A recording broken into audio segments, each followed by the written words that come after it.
Hey guys, so I'm here at Leslie Run and there are dead worms and dead fish all throughout this water. So, something I just discovered is that if you scrape the creek bed, it's like chemical is coming out of the ground. Can you come here and let me just show this to people. I don't know if you're going to see this in the camera, but watch this. Just see that chemical pop out of the creek. This is disgusting. And the fact that we have not cleaned up the train crash, the fact that these chemicals are still seeping in the ground is an insult to the people who live in East Palestine. Do not forget these people. That was from yesterday, and there's more videos like this, as you can see here. People throwing bricks into the water, and then you get the rainbow effect. Now, the chemicals are highly carcinogenic.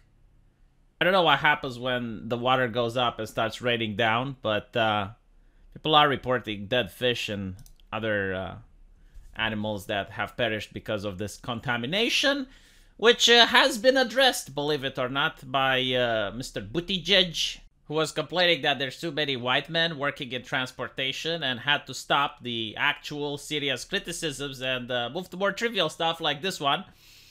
And he said that, well, there's a lot of trains that derail. There's thousands of them. The only reason people talk about this is due to the chemicals that it was containing. But it's normal that every year in America, some trains are going to derail. And that is true. You know, it's due to the fact that America's railway system differs greatly from region to region. This is mostly due to the fact that while Europeans were poor and had to rely on public transport, Americans had the automobile. Like, they could afford it, so a lot of people had cars and didn't use the railway as often. And as such, it depends on which area you're in. But yeah, I mean, trails do derail in Europe as well. But when something like that happens, the government is quick to act. And especially if it's an event that requires the evacuation of some people, which is what happened here for a time period, you do have press statements and the media is on the scene and they constantly talk about it. But no, apparently here they blame Trump. Last time I checked, it's been more than 2 years since he's not in office. Apparently there were some regulations that he removed, and that question is like, okay, well, why didn't you put them back then?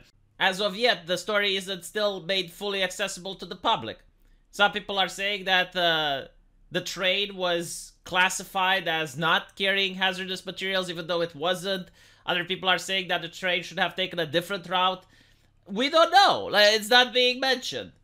And that's the problem, right? Like, people aren't suggesting that Joe Biden went in and kicked the train. Like, no, the people are complaining over, number one, the lack of coverage, and number two, the fact that there was supposed to be help there, and it didn't arrive in a timely manner.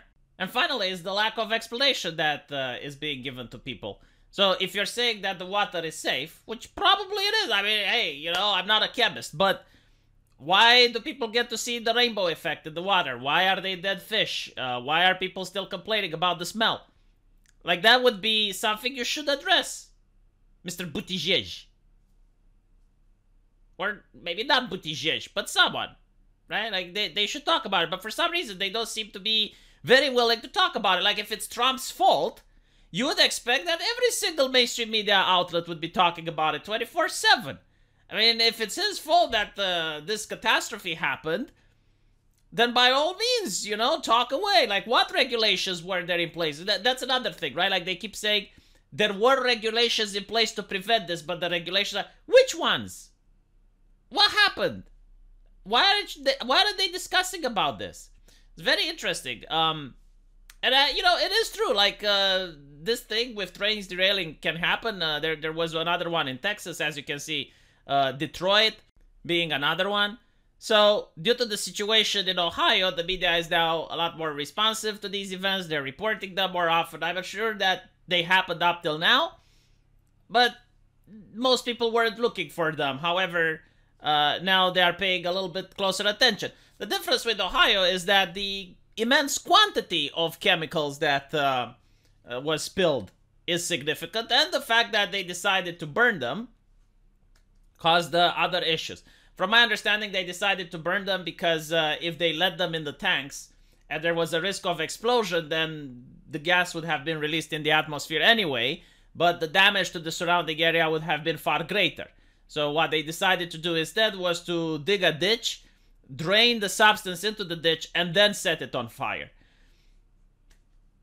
Again, you know, I have heard different opinions. Some people said that it was the right thing. Other people said that it could have been done differently, but we won't know. Why? Because the media isn't covering it.